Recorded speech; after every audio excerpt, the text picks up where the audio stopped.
tout homme soit considéré pour menteur. Seul Dieu pour vrai. L'homme ment. Alors à quel moment tu sauras que l'homme ne ment pas? Lorsque ce que l'homme te dit est en accord avec ce qui est écrit. Mais l'homme qui te parle sans prendre pour appui l'Éternel, en d'autres termes l'écriture, ne l'écoute pas. Alors, vu que Jésus vous donne des messages, mais vous ne comprenez pas ces messages, alors il vous a donc parlé d'une autre métaphore, parce qu'on dit qu'il parle tantôt d'une manière, tantôt d'une autre, mais là on y prend point garde. Alors il vous a donné Proverbe chapitre 7. Pour vous résumer ça, il vous a donné Proverbe chapitre 6 pour vous résumer ça. Et il vous a donné Proverbe chapitre 31 pour vous résumer ça. Lorsqu'on parle de la femme de Proverbe chapitre 31, vous avez lu ça, non? La femme de Proverbe 31. Toi, tu penses qu'on parle de toi ou de la femme qui a les longs cheveux? Non. Cette femme, on parle de Jésus. C'est elle dont les produits ne font pas défaut. C'est ce que l'Écriture dit. Lisons ça. Parce que la loi des psaumes et des prophètes n'ont parlé que de moi. Donc la femme dont on te parle dans Proverbe 31, avant de dire dans la doctrine que c'est Jésus, que c'est toi, dans la prophétie, cette femme c'est Jésus-Christ. L'Écriture dit, Proverbe 31. Nous sommes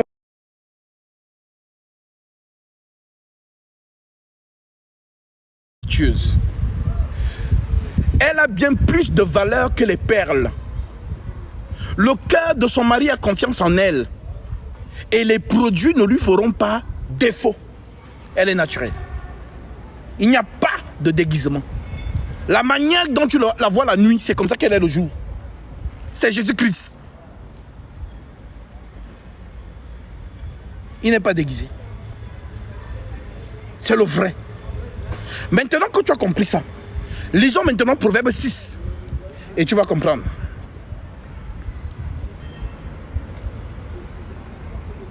Je prends le verset 20. L'Écriture dit, mon fils, garde les préceptes de ton père et ne rejette pas l'enseignement de ta mère. Le précepte du père, c'est la loi. L'enseignement de la mère, c'est le Saint-Esprit. Parce que quand le père parle, il est en colère, c'est la loi. Mais quand la mère parle, l'enfant est exaucé. Voilà pourquoi, lorsque l'enfant veut obtenir quelque chose de sa mère, de son père, il passe par maman. Parce que s'il va directement, oh, je t'ai acheté la basket là. L'enfant va chez maman. Papa a refusé de m'acheter l'autre basket et tout. Maman dit, ne pleure pas mon fils. La mère entre dans la chambre. Lorsque le papa ressort de là, mon fils, maman, alors on va l'acheter la chaussure. Qu'est-ce que maman a fait?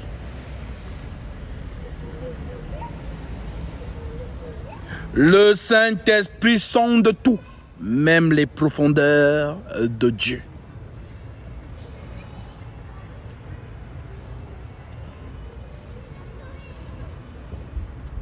Car le précepte est une lampe et l'enseignement une lumière. Écoute bien ce que je te dis. Les Écritures ne parlent que de Jésus. Si toi tu penses que c'est de toi qu'on parle ici, c'est que tu n'as rien compris. Donc, je reprends le verset 20.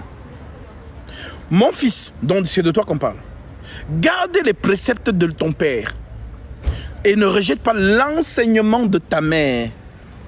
Lis-les constamment sur ton cœur. Attache-les à ton cou. Ils te dirigeront dans ta marche et te garderont sur ta couche.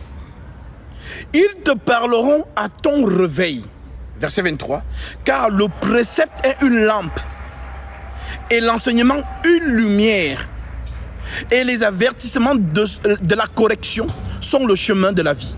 Ils te préserveront de la femme corrompue. Oui, la femme que la sœur tu as vue dans l'obscurité. C'est elle qu'on t'a montré dans la vision. Si tu es dans le live. Dans la femme avec l'afro, les dents de vampire, qui était dans l'obscurité, c'est d'elle qu'on te parlait. Satan. Ils te préserveront de la femme corrompue, de la langue doucereuse de l'étrangère. Ne la convoite pas dans ton cœur pour sa beauté. Ne regarde pas le folklore, le costume, le parfum, le beau gosse. Ne regarde pas ça, la barbe, tout ça. Ne regarde pas ça, c'est le folklore. C'est Satan qui est déguisé pour te séduire. Voilà pourquoi Satan opère par le marketing aujourd'hui. Il n'a pas la parole, mais il faut bien qu'il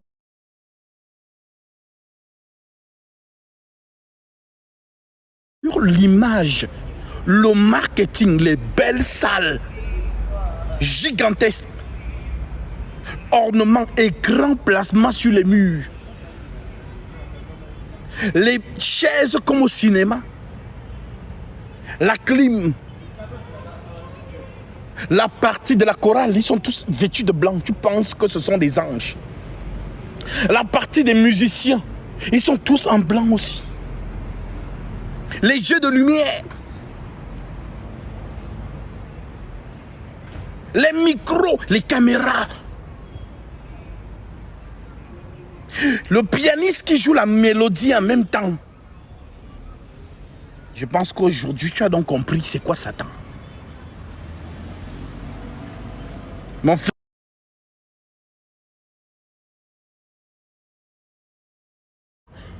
du faux homme de Dieu. Oh, bien-aimé. Et on joue en même temps les lumières bleues, rouges.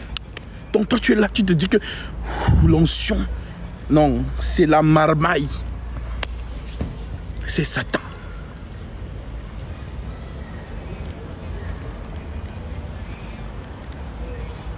Voilà donc c'est le message qu'on t'envoie avec Proverbe 31 et Proverbe 6.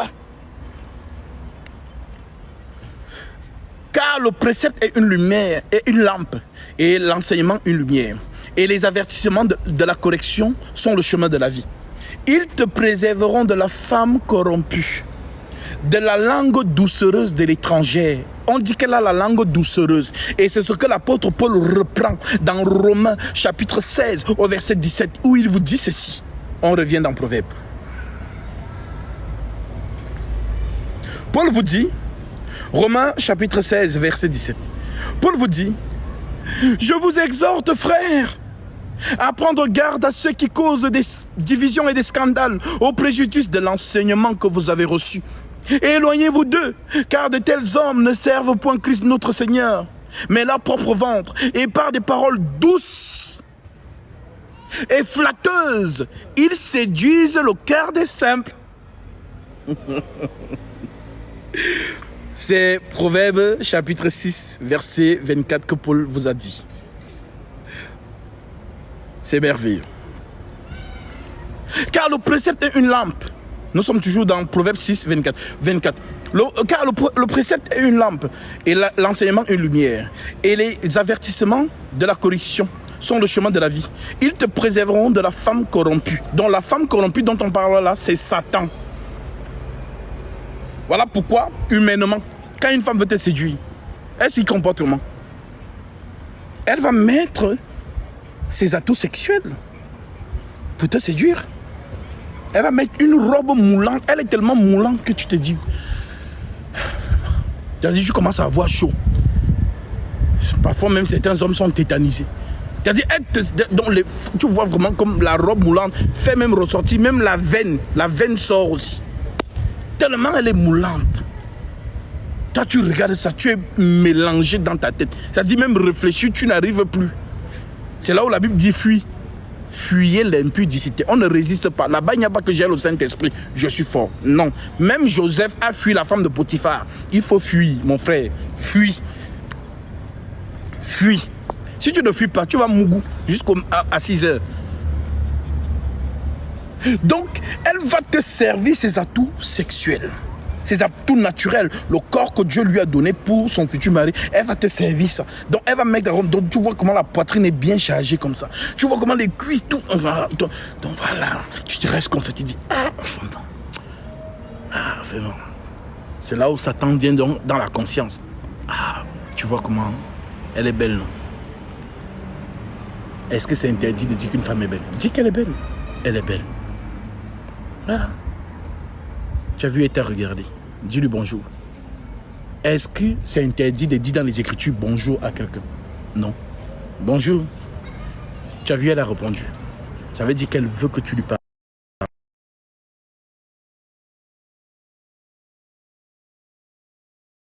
Oui, excusez-moi. Tu as vu, elle sourit. Demande son numéro. Est-ce que c'est interdit dans les Écritures de demander le numéro? Petit à petit. Petit à petit, petit à petit, jusqu'à ce que tu te retrouves en code de mougou avec elle. Après, Satan vient. Te voici ici, non? C'est toi qui dis que tu es fils de Dieu. Vraiment, vous vous moquez de Dieu. C'est écrit dans 1 Jean 3. Les fils de Dieu ne pêchent pas. Toi, tu as péché. Menteur. Dieu, vraiment, les gens là se moquent de toi. Ils commencent à t'accuser. Ils t'accusent et c'est comme ça que tu deviens triste. Tu as maintenant honte. Et tu fuis la présence de Dieu. Parce que tu vas donner raison à Satan. Dire il a raison, hein, avec ce que j'ai fait à la fille là, la nuit là. Et moi voici encore en train de prier. Non, je pense que Dieu ne m'écoute pas. C'est Satan qui fait ça. Et c'est là où l'enseignement concernant justement c'est quoi le péché prend donc son ampleur.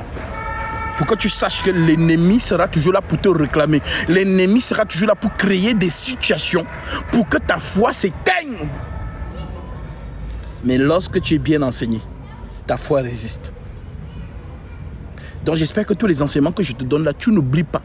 Ce sont les armes lorsque Satan va venir pour te mélanger. Et tu vas résister à Satan comme Jésus a résisté avec les Écritures. Luc chapitre 4, il est écrit. Il est aussi écrit. Satan, je ne suis plus celui que tu as connu là quand il était encore toto spirituel. Hein. Maintenant j'ai la connaissance. Il faut lire telle écriture. Tu as compris?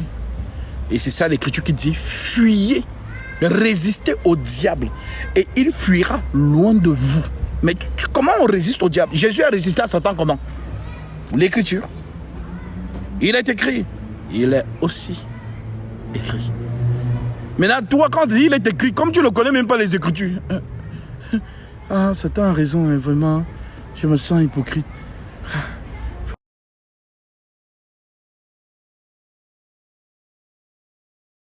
Dans le monde.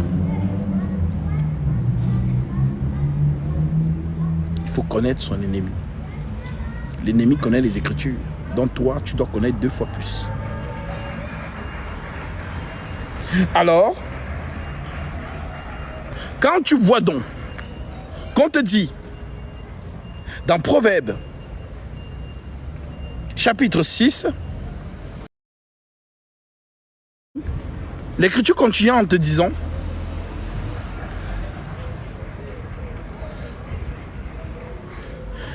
ne la convoite pas dans ton cœur pour sa beauté. En d'autres termes, ne regarde pas la femme à l'apparence. Il y a des démons qui marchent ici dissimulés dans les corps des femmes. Il y a des démons qui marchent ici dissimulés dans les corps d'hommes. Mais tu es tellement humain que tu ne vois pas. Toi, tu vois seulement les fesses bien gonflées, la poitrine bien chargée. Tu vois vraiment que elle a le ventre, c'est vraiment, ça fait comme le 8, c'est plat. Tu dis, vraiment, la go là, c'est pas une go, c'est Jézabel. Je vous assure, nous, les êtres humains, nous ne sommes que des véhicules, des vases dans lesquels est l'Esprit de Dieu ou le Satan. C'est tout. Donc, on te dit donc, ne la convoite pas dans ton cœur pour sa beauté. Et ne te laisse pas séduire par ses paupières. Tu vois, elle maquille ses yeux là. Quand elle te regarde avec ses yeux maquillés là, tu dis, Agola. Tu penses qu'elle maquille les yeux pourquoi? Tu penses qu'elle prend bien le temps. Donc 200 €, on maquille bien les yeux. Tu penses que c'est pour poser le regard sur toi? C'est la guerre, mon frère, c'est pas facile. Dieu sait. Voilà pourquoi il te dit ne regarde pas ses yeux, ne la regarde pas, ne regarde pas ses paupières. Parce que le regard de la femme est fatal, mon frère. C'est fatal. C'est pas facile. C'est pas facile. Donc c'est l'ennemi qui donne cet arsenal. Tu vois les ongles qui font 2 kilomètres. Lorsqu'elle te caresse là-bas, tu dis, tu es comme un bébé. Tu dis, ah oui, c'est l'ennemi. C'est l'apparence de Jézabel. Voilà. Quand tu penses que quand le Saint-Esprit dit par l'apôtre Paul, je veux aussi que les femmes vêtues d'une manière décente, avec pudeur et modestie, ne se parent ni de tresses, ni d'or, ni de perles, ni d'habits somptueux. Tu penses que c'est pourquoi? Quand ta chair reçoit cette écriture, la chair dit non, ma soeur, non, ça c'est l'évangile d'avant. Vous voyez, ça là, l'exhortation que je suis en train de vous faire là, la chair n'aime pas. Et c'est normal, ces désirs ne sont en contradiction avec l'esprit. L'esprit, c'est l'écriture. Les désirs de la chair sont contraires à ceux de l'esprit. Donc quand tu entends ce genre de prédication, la chair ne veut même pas. Certaines même bouchent les oreilles que non, ça c'est l'évangile d'avant. Dieu ne regarde plus le cœur. Dieu ne regarde plus l'apparence, il regarde juste le cœur. Voilà, tu vas voir donc des interprétations comme ça. Tout ça pourquoi? Parce que la chair n'aime pas entendre l'esprit. La chair va te dire, ma chérie, tu as vu comment tu es belle? Les cuisses là, tu vas cacher ça? Regarde tes yeux. Non. Les hommes, non. Et tu vas entendre certaines filles tenir ce langage. Les hommes de Dieu qui sont du là, non. Les cheveux, les ceci, les cela. Non, ma soeur. En fait, nous, on te lit juste l'écriture. C'est juste l'écriture qu'on lit. Ne nous déteste pas. Déteste l'écriture. Voilà. Nous, on lit juste. Voilà. Paul parle, Pierre parle. Le Saint-Esprit insiste tellement par Pierre et aussi vient insister avec Paul. 1 Pierre chapitre 3.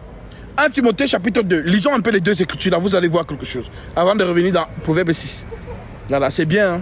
Voilà. Donc, je sais que la doctrine, vraiment, c'est la nivakine. Voilà, c'est les herbes amères. Alors, on est la révélation, la doctrine aussi. Ça dit que nous devons nous dépouiller du vieil homme. Nous devons vraiment comprendre comment l'ennemi fonctionne, comment il travaille. 1 Pierre 3, verset 1. L'Écriture dit, femmes, soyez de même soumises à vos maris, afin que si quelques-uns n'obéissent point à la parole, ils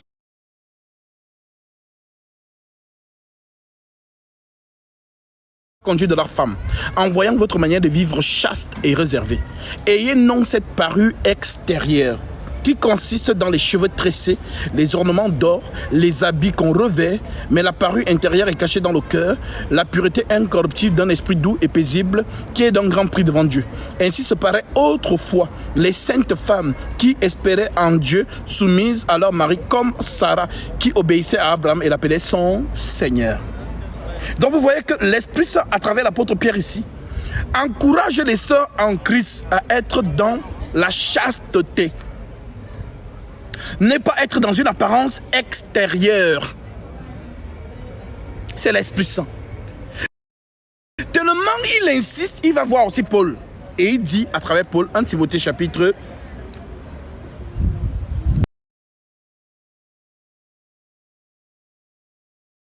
2. Verset 9. Je veux aussi. Paul n'est personne dans l'église pour vouloir quelque chose.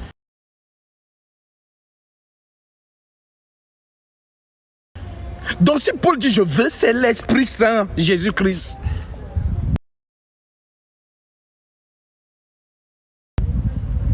Je veux, c'est ça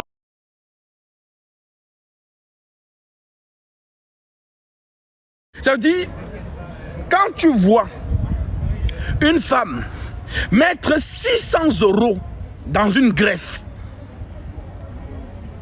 elles appellent ça brésilienne, elles appellent ça camerounaise, elles appellent ça péruvienne, elles ont les noms là, parisienne, tout ça là. 600 €. Elle met ses suels, elle met ses ongles, elle met ses fards, Elle achète sa mini-jupe ou sa robe moulante. Elle met ses escarpins là qui... Elle est perchée seulement. Quand tu la vois passer, c'est une fusée. C'est-à-dire c'est des armes de destruction. C'est-à-dire c'est Satan qui va t'envoûter. Ce n'est pas la femme en elle-même, c'est l'énergie qui est derrière ça. C'est une arme de destruction massive. C'est-à-dire une femme, si elle veut faire chuter toute une entreprise, un mougou avec le patron, un mougou avec le secrétaire, elle vous mélange vous tous. La reprise tombe. Parce qu'elle vous donne le gourmand.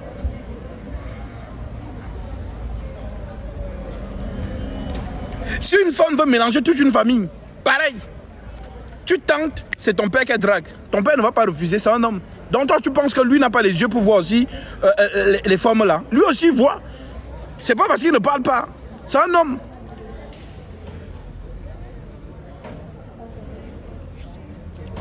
Il faut faire confiance en Dieu. L'homme, c'est un menteur. Qu'il soit ton père ou quoi que ce soit. Si ta femme, ou je ne sais pas qui, passe à côté de lui, avec une mini-jupe, c'est un père qui chasse. C'est parce qu'il dit que ma fille, pardon, passe vite. Parce qu'il sait que non, c'est une tentation. Il y a les choses ici dehors. Que le père et le fils commencent à discuter une fille. Ça devient des... Vraiment. Non, Satan est trop fort. Donc il faut connaître l'ennemi. Donc si l'Esprit Saint insiste dans l'apparence, c'est important. Il parle aux enfants de Dieu, c'est-à-dire aux filles de Dieu. Les filles qui sont dans le monde, c'est le monde. Jésus nous a dit, vous n'êtes pas du monde, comme moi je ne suis pas du monde. Nous sommes du royaume de Christ, le royaume des cieux, dans l'église. Et dans l'église, les filles de Jésus, Jésus vous dit d'avoir une apparence de piété. C'est important. Ne soit pas une occasion de chute pour un homme. Est-ce que tu sais combien d'hommes se masturbent rien qu'en regardant tes photos Instagram? Tu sais? Non, tu n'as pas conscience. Tu sais combien d'hommes se masturbent? C'est-à-dire tu es passé avec ta mini-jupe. Ils ont fait l'accident. Pendant qu'ils sont en train de remplir le constat là-bas, toi tu n'es même pas au courant, tu y as passé. Parce que tous ont voulu te regarder, ils étaient au volant. Alors Jésus te dit, si un homme regarde une femme et la convoite dans son cœur, il a déjà commis adultère avec elle. Le message est pour qui? Pour l'homme ou pour la femme? Tout le monde a cru que Jésus s'adressait aux hommes, n'est-ce pas? Non. Le message est pour vous, madame. Jésus est en train de parler de votre apparence, en fait. Si un homme regarde une femme et la convoite dans ton cœur, donc une femme qui est habillée dans la description que je vous ai dit là, c'est la convoitise qu'elle enclenche chez l'homme directement. Maintenant, toi, quand tu vas te vêtir, comme Jésus-Christ te demande, avec le voile, on va te dire, hey, tu es devenue comme une grand-mère. Oh, tu es une fille, tu es une jeune fille, hein? Tu es une jeune fille. Comment tu es devenue comme ça? Non, ils ne vont pas comprendre que tu es revêtu de l'écriture. Et là, le monde va te dire que non, tu es en dépression. Il y a quelque chose qui ne va pas chez toi. Comment une belle fille comme ça, tu t'habilles comme une grand-mère. Oh ceci, oh cela. C'est le monde qui rend témoignage que tu ne leur appartiens plus. Tant que le monde rend témoignage que tu leur appartiens, c'est quand ils vont te dire ma chérie.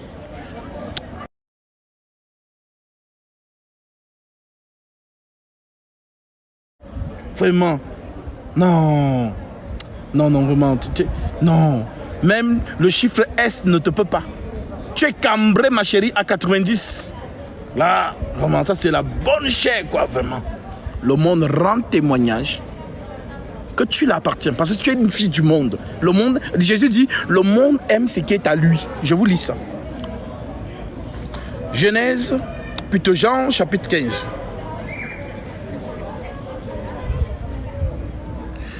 Jean 15. Nous sommes au verset 20.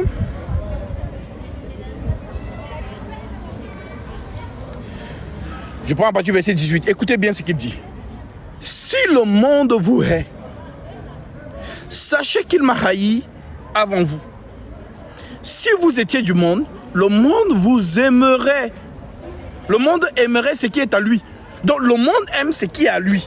Ça veut dire quoi? C'est le monde qui veut voir les filles dénudées. C'est le monde qui veut voir les cuisses des filles, les ventres avec les piercings. On voit bien. On dit, non, ça c'est le ventre plat ça. Non, ça vraiment. Elle a vraiment. Non, ce sont nos filles du monde. Ah, vraiment. Le monde rend témoignage que tu leur appartiens. Le monde t'aime. Le monde rend témoignage que tu leur appartiens. C'est ça que vous devez comprendre derrière tous les compliments du monde. Tant qu'on te valide, tant que le monde te valide, c'est que le monde rend témoignage que tu es une fille du monde.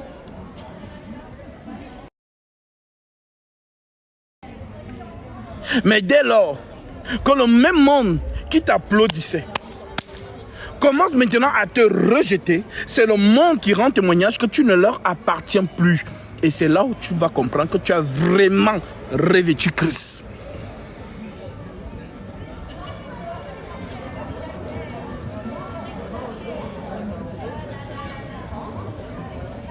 C'est dur, n'est-ce pas? Je sais.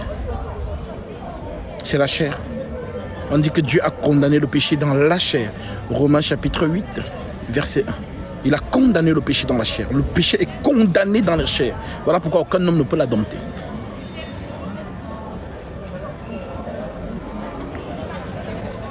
Donc, le Seigneur t'a parlé. Si vous étiez du monde, le monde aimerait ce qui est à lui. Mais parce que vous n'êtes pas du monde et que je vous ai choisi du milieu du monde, à cause de cela, le monde vous hait. Donc quand le monde dit, ah vraiment toi là, tu es jeune comme ça, pourquoi tu te voiles comme ça? Ah regarde, on ne voit même pas tes cuisses. C'est le monde qui rend témoignage que tu n'es pas leur fille. Tu n'es pas de Sodome et Gomorrhe. Toi tu es la fille de Lot. Tu comprends mieux? On dit qu'elles étaient vierges. C'était des filles de maison, dont elles restaient à la maison. Il n'y avait pas que boîte de nuit a fait ceci, a fait cela. C'était des filles tellement pieuses, dont toujours à la maison. Voilà pourquoi quand les anges sont venus, les hommes ont dit, ah, on a vu les hommes entrer chez toi là. On dit, du plus petit jusqu'au plus grand de cette ville voulaient Mougou. Les anges qui voulaient entrer. Tu imagines? L'autre sort, il dit même que, ah, mes frères, s'il vous plaît, ne faites pas cette abomination. Regardez même, j'ai 2 filles vierges. Je vous les amène et je vous les donne. Comme ça, vous pourrez faire d'elles ce que vous voulez. Ça dit même toutes vos expériences là, je vous donne mes filles. Faites ce que vous voulez d'elles. Ils ont dit, celui-ci, non, on n'est plus avec l'étape des filles, c'est fini ça. Nous, on veut Mougou les hommes qui sont entrés chez toi là. Fais-les sortir. Celui-ci est venu comme étranger, il veut se jouer les autochtones. Attends même. À toi, on te fera pire. C'est ce qu'ils ont dit. Maintenant, l'ange sort là.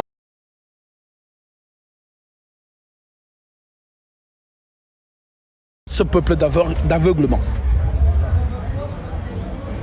Et voilà comment Sodome et Gomorrhe va être détruit après que Lot et ses 2 filles soient sortis. Donc, l'église de Jésus, celle, je dis bien celle, qui se revendique être fille de Christ, alors mettez en pratique ce que votre Père vous a dit. Il y a une différence entre celle qui reconnaît l'Écriture et qui dit Jésus, je n'ai pas la force, donne-moi la capacité de l'accomplir. Ça veut dire que tu as le cœur disposé de le faire, tu as la volonté, mais tu n'as pas la capacité. Et c'est normal, car Jésus a dit, vous ne pouvez rien faire sans moi. Vous ne pouvez rien faire sans moi. Désolé, hein, il y a des gens qui sont en train de se marier. Voilà, à la mairie. Donc, vous ne pouvez rien faire sans moi. C'est ce que le Seigneur a dit. Donc, comme on ne peut rien faire sans lui, alors demandons son assistance. Et c'est lui qui ôtera la montagne qui est sur notre chemin. Tout simplement. Donc, ce que je veux que vous compreniez, dans cette explication que je vous ai donnée, j'ai pris la métaphore de l'homme qui drague une fille, sachant qu'il veut seulement coucher avec elle. Mais il n'a pas d'intention de la marier ou quoi que ce soit. Je vous ai pris cet exemple pour vous montrer comment l'ennemi, dont Satan, agit dans ce bas monde. Satan vous sert l'émotion. Satan vous sert le décor. Satan vous sert l'atmosphère. Alors vous, surtout les femmes, qui justement regardez ces choses dans l'apparence, bah vous êtes plus les victimes de l'ennemi. Donc tout ce qui est méga church, avec tout le cadre que vous aimez là, dans ces choses, le Seigneur n'est pas là. C'est Satan qui emballe. C'est l'Écriture qui dit, large est la porte, spacieux est le chemin qui mène à la perdition. Il y en a beaucoup qui en parlent. Que ceux qui ont les oreilles pour entendre, entendent. La réponse a été longue pour toi, la sœur ou le frère qui a posé cette question. Mais je pense que le Seigneur vous a permis de comprendre le message qui en sort. Alors que ces paroles résonnent dans votre esprit.